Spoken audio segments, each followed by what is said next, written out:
Madame, Monsieur, bonsoir. Bienvenue dans ce journal. En voici les principaux titres.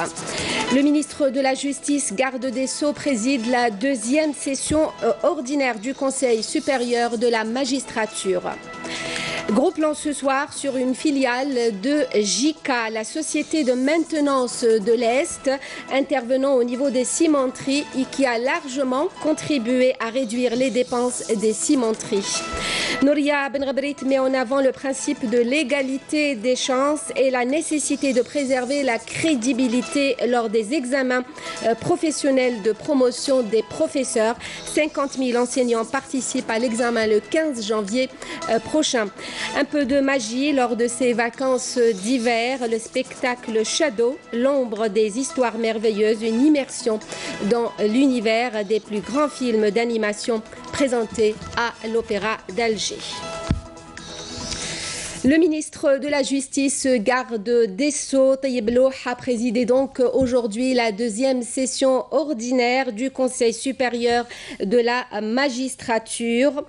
Tayyip Louh a procédé à la nomination de 60 juges et la titularisation de 644 autres. Le ministre de la Justice a mis en avant le rôle des magistrats lors des élections du renouvellement partiel du Conseil de la Nation. Tayyip Louh a également mis en avant la mise en place d'un nouveau pôle de lutte contre la corruption. Le ministre de la Justice, garde des Sceaux, a déclaré que cette session intervient à la veille d'importants rendez-vous pour la nation. Je vous invite à l'écouter.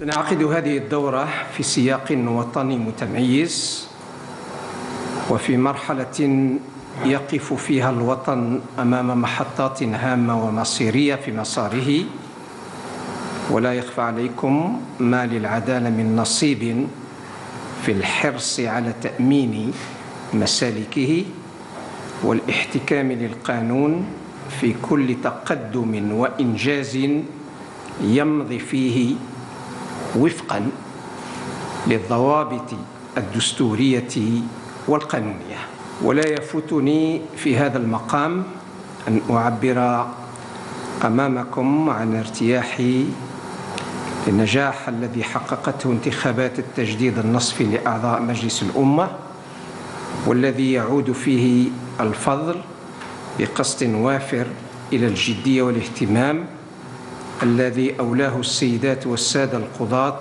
لهذه العملية. Le renouvellement partiel du Conseil de la Nation, l'opération donc de le renouvellement de la moitié des membres du Conseil de la Nation s'est déroulée hier samedi à travers l'élection par les élus au niveau des assemblées locales, les APC et les APUI, de leurs représentants au sein du Conseil de la Nation. Ces élections ont été organisées conformément au décret présidentiel portant convocation du collège électoral.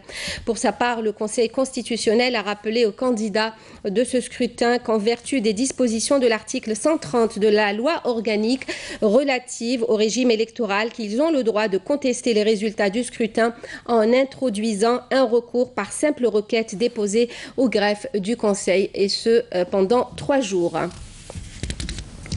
Coopération et dans le cadre du renforcement des relations de bon voisinage et de solidarité, et sur instruction du président de la République Abdelaziz Bouteflika, la première cargaison des aides humanitaires algériennes au Niger est arrivée, des aides du ministère de l'Intérieur, des collectivités locales au ministère nigérien de l'Intérieur. Ces aides parties de l'aéroport militaire de Boufalik sont composées d'équipements pour l'aménagement des écoles de police et des structures de sécurité au Niger.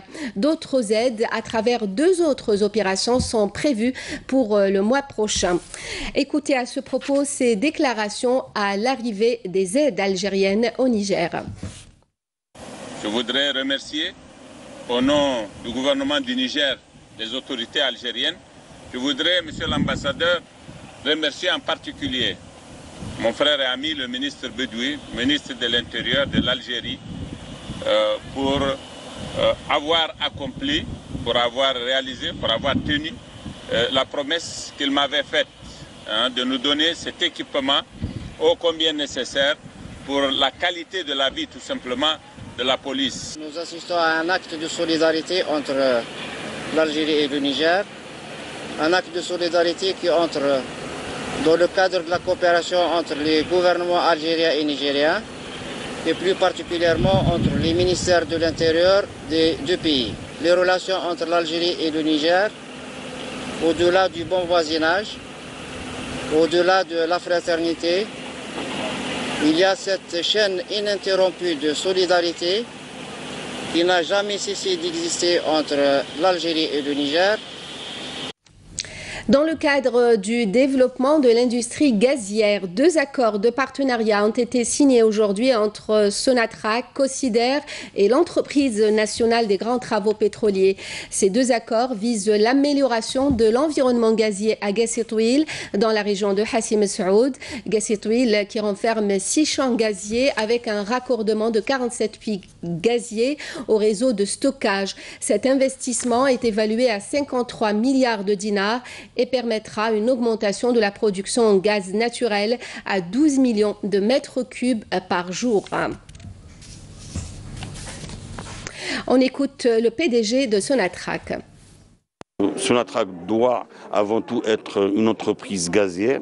Donc avec le gaz, qu'est-ce qu'on a fait? On a développé aussi la pétrochimie, on a signé déjà un contrat avec Total, on est en cours de signature d'un autre contrat avec les Turcs et on est en train de travailler sur le cracker Skikda. Donc on a beaucoup transformé l'entreprise, on est devenu beaucoup plus dynamique.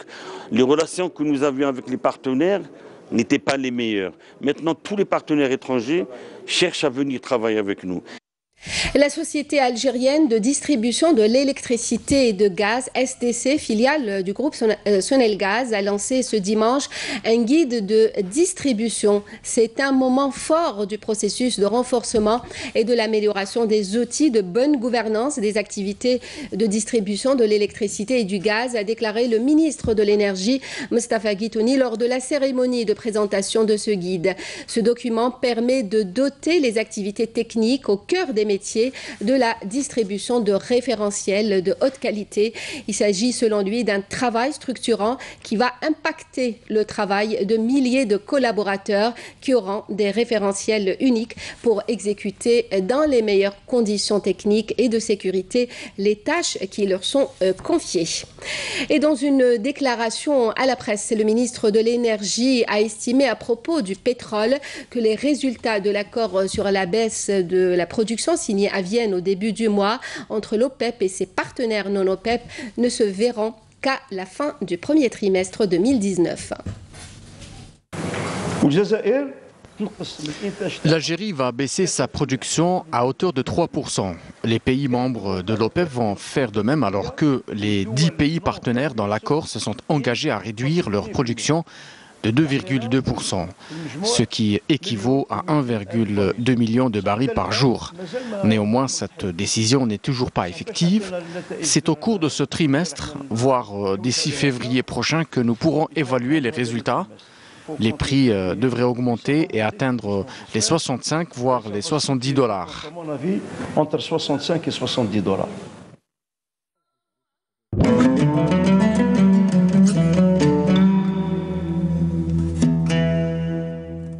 بسم الله الرحمن الرحيم إن الصلاة كانت على المؤمنين كتابا موقوتا صدق الله العظيم.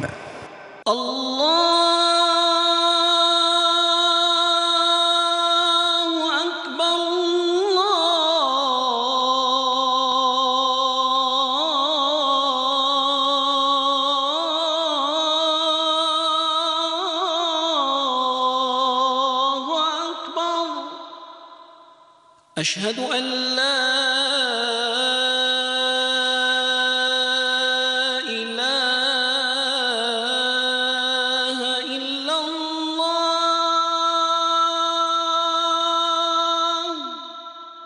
أشهد أن لا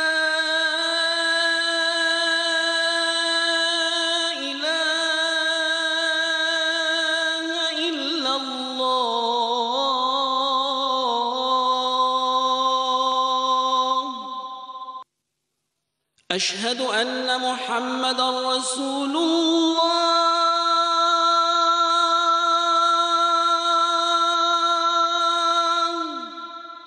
أشهد أن محمدًا رسول الله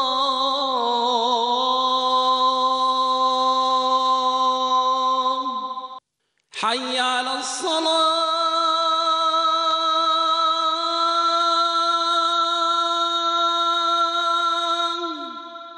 حي على الصلاة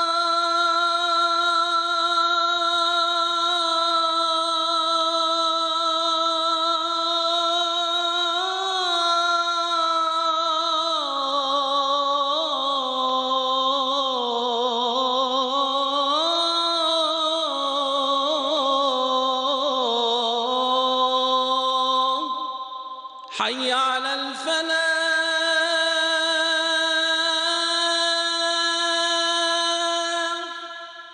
حي على الفلاح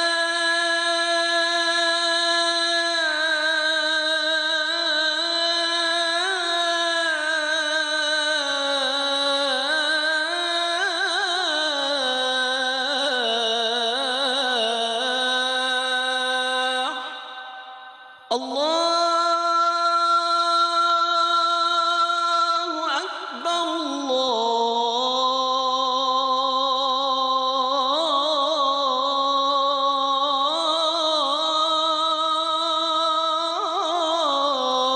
الله أكبر لا إله إلا الله اللهم رب هذه الدعوة التامة والصلاة القائمة آت محمدا الوسيلة والفضيلة والدرجة الرفيعة وابعثه اللهم مقاما محمودا الذي وعدته. C'était là l'appel à la prière d'Al-Aïcha pour Alger et ses environs. On revient donc au journal. La SME, la Société de maintenance de l'Est. Il s'agit d'une entreprise publique spécialisée dans l'intervention au niveau des cimenteries. C'est d'ailleurs une filiale de JICA, le groupement industriel des cimenteries d'Algérie. Depuis sa création il y a 28 ans, cette unité implantée à Hamma-Bouzienne, dans la wilaya de Constantine, a contribué dans une grande mesure à la réduction des dépenses en devises des cimenteries algériennes, mais aussi d'autres entreprises industrielles. Le reportage est signé Abdelmajid Ben Qassi. Ce sont des centaines de millions de dinars d'économies de devises fortes que la Société de maintenance de l'Est, une filiale du groupe JICA, fait gagner à ses partenaires cimentiers algériens, aussi bien publics que privés. Le besoin des cimenteries, c'est la fabrication et la maintenance des équipements. Pour la fabrication, nous avons commencé à fabriquer les petites pièces dans les années 90, là où il y avait beaucoup de problèmes d'approvisionnement de pièces. Et avec le capital d'expérience que nous avons acquis, nous sommes arrivés à fabriquer les grosses pièces telles que les fours, les virons de four jusqu'à l'épaisseur de 100 mm. On est en train de répondre à toutes les pièces de charpente et de chaudronnerie. Le processus ou bien la pièce qu'on est en train de réussir à fabriquer actuellement, c'est la vérole.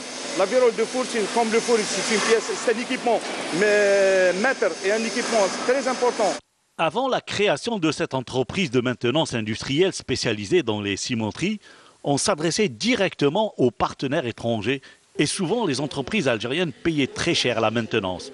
Elles pouvaient atteindre 1 200 € jour pour un expert.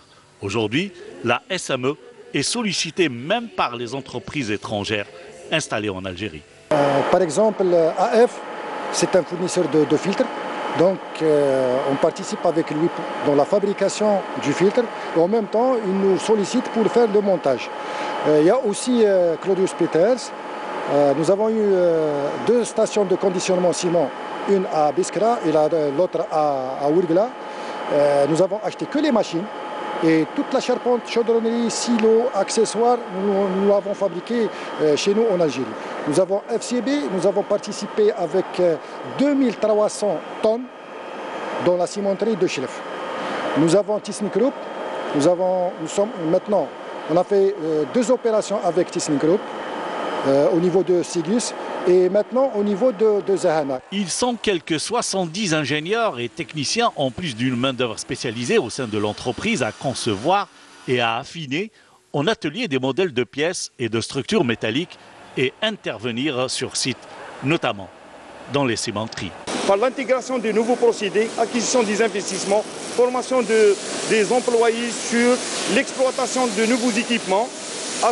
On a réussi dans les dernières années à intégrer quelques procédés et on est en train de réfléchir à intégrer d'autres procédés, à savoir le rechargement des galets de four, l'alignement des fours et y compris le dernier point qu'on est en train de réfléchir dessus, c'est la réparation de quelques équipements des cimenteries, à savoir les coussinets. Un processus industriel maîtrisé grâce à des compétences algériennes avec des ingénieurs et techniciens sortis des écoles algériennes. Et bien sûr, tout cela pour réduire les coûts à l'importation de beaucoup de pièces et de beaucoup d'équipements industriels, surtout dans le cadre des cimenteries issues du groupe JICA, mais aussi d'autres entreprises industrielles qui ont besoin de ces services. Ces services qui coûtaient de l'argent, qui coûtaient beaucoup d'argent à l'importation et surtout des devises fortes. Aujourd'hui, beaucoup d'économies dans la réalisation de beaucoup d'équipements industriels. À propos de cimenterie, voici celle d'Al Baïda à l'Arwat, une toute nouvelle cimenterie, fruit d'un investissement privé. D'une capacité de production de 2 millions de tonnes par an, l'entreprise qui produit 3 variétés de ciment devrait pouvoir produire jusqu'à 8 millions de tonnes chaque année. Nesrine Ben Saïdi. Avec une capacité de production avoisinant les 8000 tonnes par jour, équivalent à plus de 2 millions de tonnes par an, l'usine de cimenterie d'Al Baïda constitue un acquis très important pour la wilaya de l'Arwat. Mise en service depuis déjà 2 mois, cette industrie a généré pas moins de 2000 postes d'emploi. Actuellement, nous sommes en phase de montée en cadence. Nous espérons, le four a montré qu'il peut produire aujourd'hui 6000 tonnes de clinker. Si on le transforme en ciment, ça va nous donner aux environs de 8000 tonnes. Cette unité de production a généré plus de 1950 postes d'emploi, dont 500 postes permanents. En ce qui concerne l'investissement dans la wilaya de l'Arwat, nous avons enregistré plus de 400 dossiers suite aux facilitations accordées aux investisseurs des régions du Sud et des Hauts-Plateaux. Réalisée aux normes européennes, cette usine se base sur les technologies modernes pour sa production et utilise une matière première 100% locale. Cette industrie a aussi pour mission de former et encadrer son personnel. L'usine produit 3 qualités de ciment. Une réservée pour l'urbanisme, une autre pour les structures et les fondations. technicien supérieur في اللابوراتوار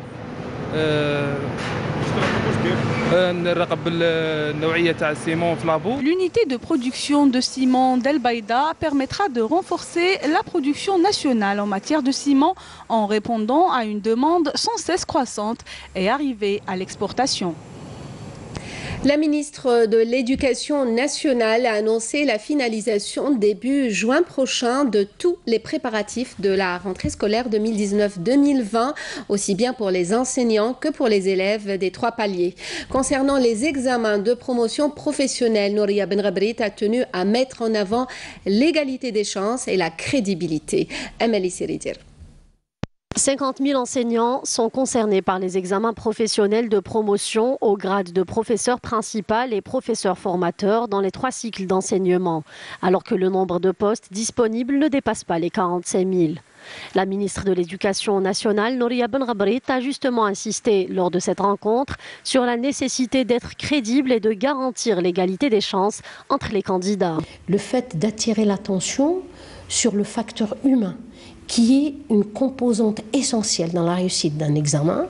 C'est vrai, il y a tout l'aspect organisationnel, administratif, mais celui-ci, on s'en occupe et l'ONEC le fait bien, mais il reste aujourd'hui un travail de proximité à mener avec tous ceux qui sont concernés par les surveillances dans les classes et de faire en sorte que seule la dimension de l'équité puisse, et de la preuve aussi que chacun puisse donner tous les éléments de sa compétence sont essentiels. Et ce qui fera la différence entre les enseignants, c'est leur compétence. Ça signifie quoi derrière la compétence? Il y a tout le travail et tout l'effort fourni. Alors, la problématique, c'est de leur dire, s'il vous plaît, laissez la place à l'effort et au travail, et surtout, évitons ce qui est en train de se dérouler, c'est d'avoir un peu un regard plutôt social vis-à-vis de questions qui sont fondamentalement de nature pédagogique et professionnelle. Lors de la conférence régionale Centre, Nouria Belghbrit a également insisté sur la nécessité de suivre le processus éducatif sur le terrain et de bien prendre en charge les préoccupations des enseignants. Alors, nous avons réussi avec le travail préparatoire que nous avons entamé dès septembre, aujourd'hui à les réunir, donc les directeurs de l'éducation, avec les chefs de service des ressources humaines, mais également financiers. Objectif, c'est d'avoir la carte scolaire et aussi bien pédagogique qu'administrative, qui va nous permettre justement de prendre toutes nos dispositions en matière d'ouverture de postes et de faire en sorte que la dernière semaine de juin, l'ensemble de l'encadrement administratif et pédagogique sauront où est-ce qu'ils vont être pour que la rentrée puisse être totalement consacrée à la dimension pédagogique. Une importante étape qui permettra désormais de finaliser à l'avance les préparatifs de la rentrée scolaire et de connaître tous les besoins en termes de structures pédagogiques et autres. Journée d'études sur les métiers d'hôtellerie, de restauration et du tourisme ce dimanche en présence du ministre du Tourisme et de l'Artisanat et du ministre de la Formation et de l'Enseignement professionnel, Mohamed Mebarki, qui a affirmé que l'établissement d'un partenariat dans ce domaine a pour objectif de définir les besoins des établissements touristiques en ressources humaines, d'actualiser et de moderniser les programmes et les contenus de formation et de développer les stages pratiques pour permettre aux apprentis d'acquérir des compétences professionnelles.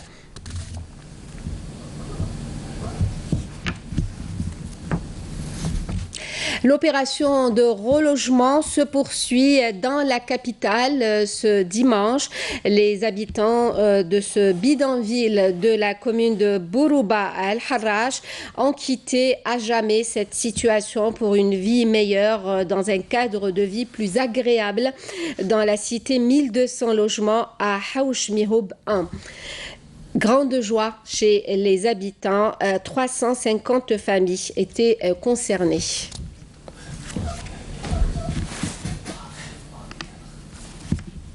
Dans le cadre de la lutte contre la contrebande et la criminalité organisée, le ministère de la Défense nationale annonce que des détachements de l'armée nationale populaire ont intercepté hier lors d'opérations distinctes menées à Ingezem et Tamanrasset 35 orpailleurs et saisi 16 détecteurs de métaux, 2 marteaux-piqueurs, 2 groupes électrogènes ainsi que 500 grammes de kif traités, 3 véhicules tout-terrain et 11 motos. Dans le même contexte, des gardes-côtes ont saisi 31,8 kg de kif traité à Alger, tandis que des détachements de l'ANP ont saisi 830 unités de différentes boissons, un fusil de chasse, 500 grammes de poudre noire, une quantité de munitions et des outils de remplissage de cartouches à Biskra et à Aloued. Par ailleurs, des gardes-côtes ont mis en échec à Annaba et Al-Qala des tentatives d'émigration clandestine de 52 personnes à bord d'embarcations de construction artisanale, alors que 6 immigrants clandestins de différentes nationalités ont été interceptés à Tlemcen et Taraf, conclut le communiqué du MDN. Journée portes ouvertes sur la sécurité routière au niveau de la promenade des Sablettes à Alger à l'occasion des vacances scolaires. Une mobilisation de la police pour garantir donc la sécurité routière. Un total de 80 000 policiers sont mobilisés à l'échelle nationale pour assurer la sécurité des biens et des personnes, notamment à l'occasion des festivités du Nouvel An.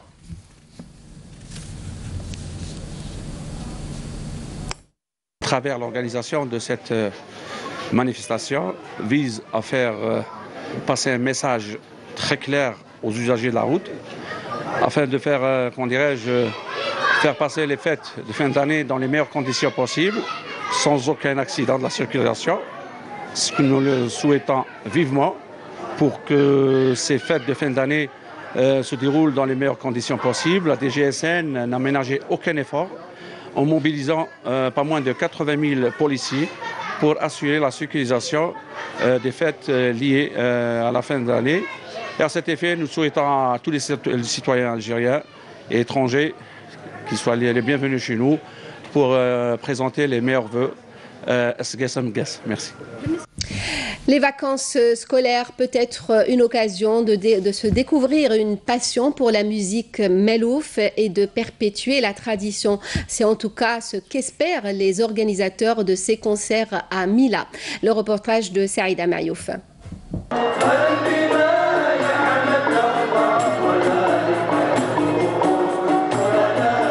C'est sur ces belles sonorités révélant toute l'élégance de cette musique savante que s'est déroulée la soirée dédiée au genre malouf, fierté de la région de Mila. La wilaya de Mila, elle a un terroir. Elle réserve un patrimoine matériel et immatériel dans ce domaine.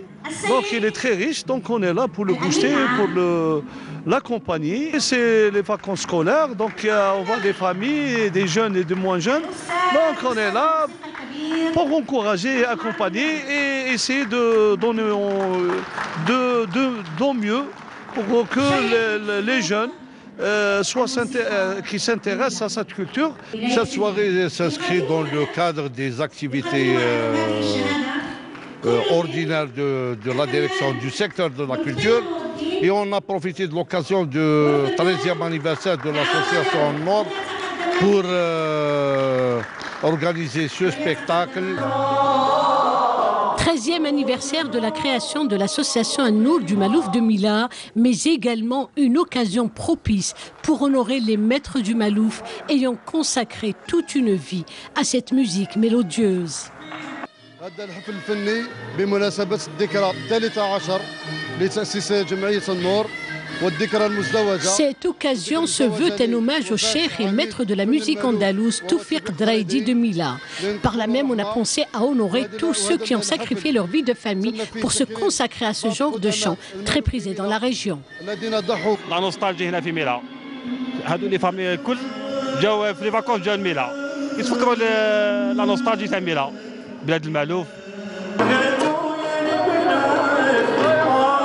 Une soirée mémorable ayant régalé la population de Mila, tout âge confondu. On reste dans cette ambiance de vacances et c'est sans doute le spectacle de fin d'année par excellence en ce moment à Alger. Un très beau spectacle à l'opéra, une véritable féerie dans l'univers des films et des séries à travers des ombres et des silhouettes vivantes. Shadow, le spectacle est tout simplement magique. Yasmine Chouir.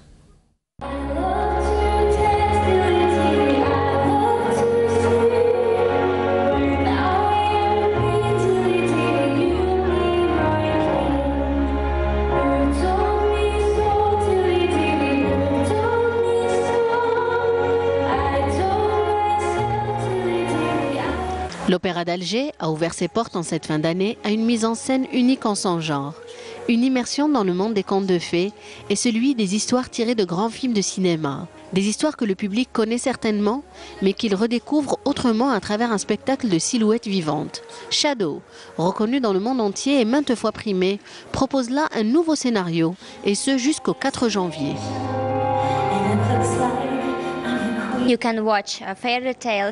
Vous pouvez y découvrir des contes de fées connus tels que Cendrillon, Blanche-Neige, des extraits de Disney ou de séries comme Game of Thrones ou encore de films cultes comme Titanic et tout cela en 3 dimensions.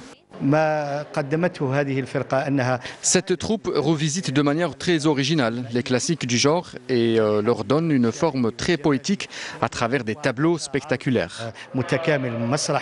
Pour émerveiller le public de l'Opéra d'Alger, Shadow compte sur des techniques de projection d'ombre sur grand écran, de danse et d'acrobatie. Un langage exclusivement corporel qui donne une dimension universelle à tout le récit décrit à travers les différents tableaux du spectacle. C'est une occasion, pourquoi pas, pour les artistes et amateurs algériens de s'inspirer de ces techniques et les reproduire dans des représentations expérimentales similaires. Après une tournée dans 35 pays, la troupe croate Verba fera jouer ses ombres chinoises, ses projections et ses chorégraphies jusqu'au 4 à l'Opéra d'Alger, puis s'engagera dans une tournée dans plusieurs autres villes du pays.